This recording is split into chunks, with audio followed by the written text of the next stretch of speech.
How to become profitable on Etsy in 1 year. Make sure you watch this full video. This is going to be very informative, very educational, with proof, tangibility, and action steps on how to build a real profitable Etsy store in 1 year's time. Now, I'm going to show you in this video. And if you're new to this channel, please subscribe to Rare Books USA.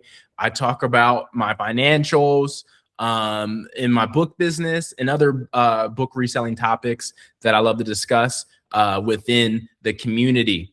So please check out my other videos, check out my other links in the link in the descriptions below. But to become profitable on Etsy within 1 year, you have to have discipline, right? You have to be disciplined and you have to have a purpose. And you have to begin with the end in mind. That's what I love to say a lot. Begin with the end in mind. And that gets us to our very first point I want to bring up. If you want to be profitable on Etsy or any platform, you have to track for profitability. Again, begin with the end in mind. If you want to be profitable, you have to track for profitability.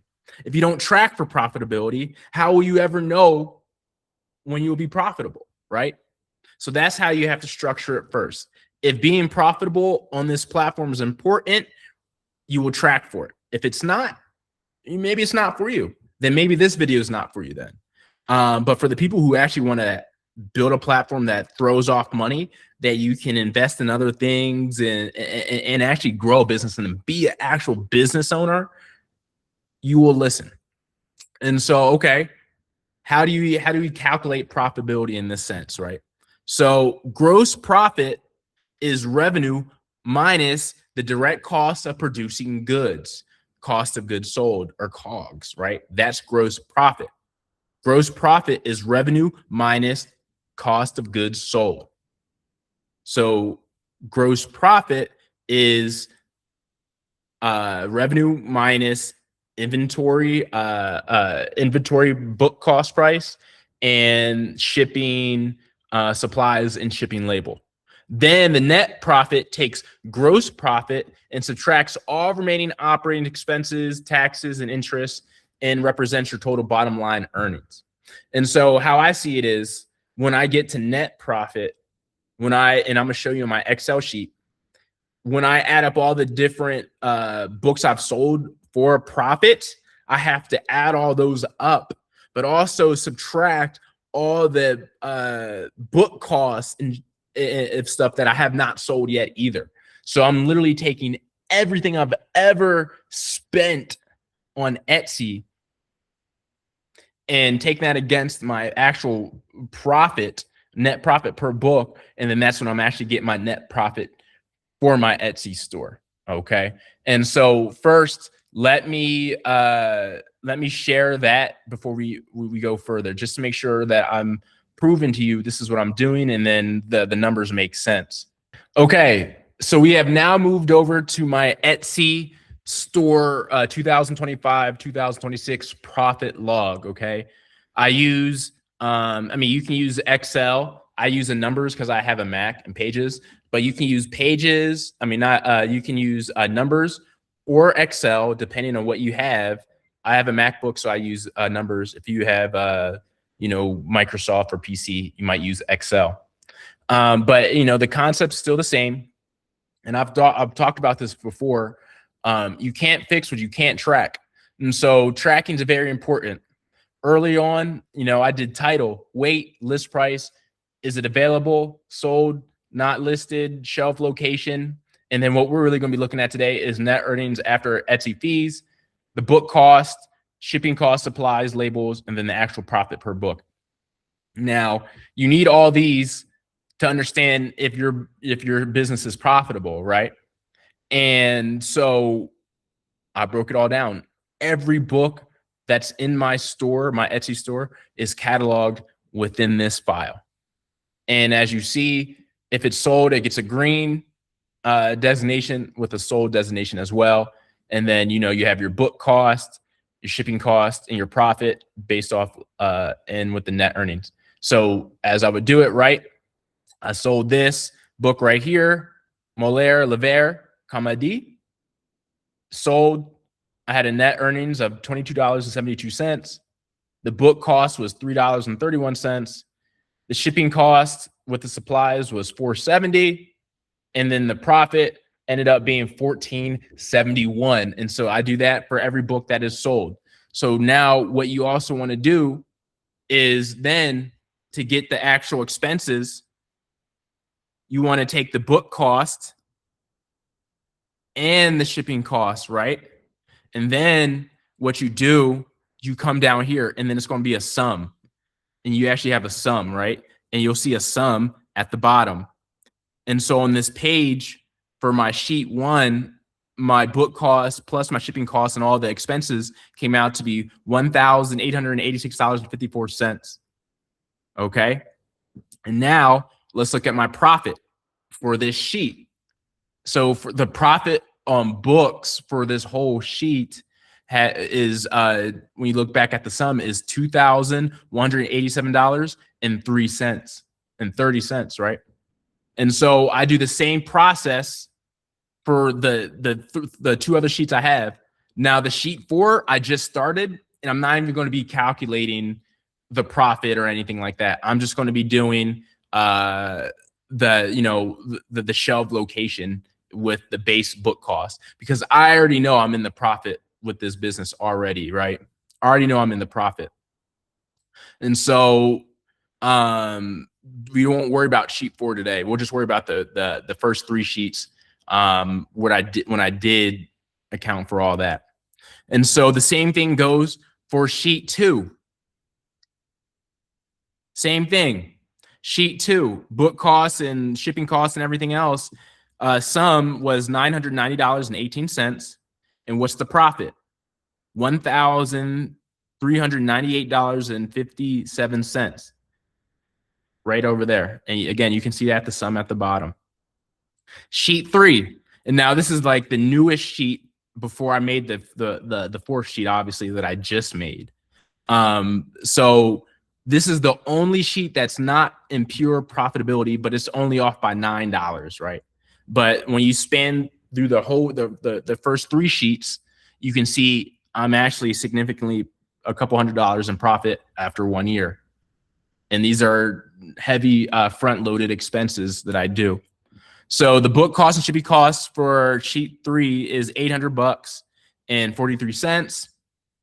And then the profit on this sheet thus far is $791.36. So this sheet's unprofitable only by $9.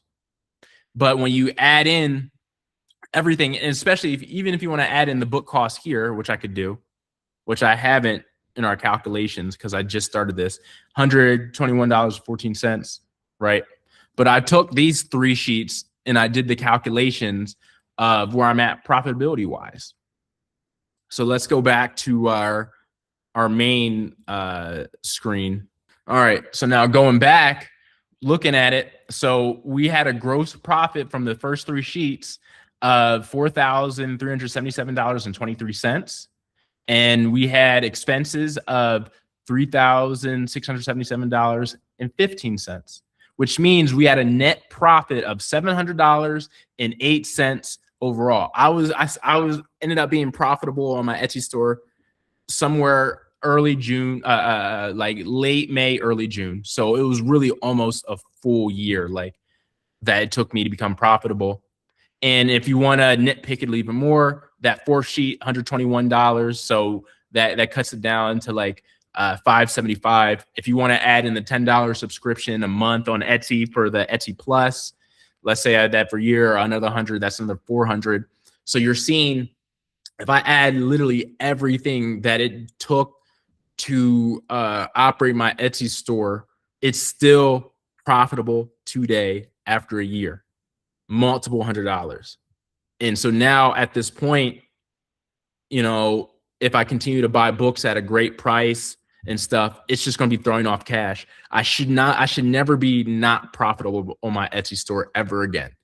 I've already surpassed that point. And if it becomes unprofitable, I believe I did something wrong or I'm paying too much for inventory. And so that was the very first portion I wanted to go over. Track for profitability. Begin with the end in mind. So I showed you guys up front. Now let's some other things I wanted to bring up on how to get to this goal. You have to be patient. Realize Etsy is a smaller marketplace than Etsy and a lot of other platforms.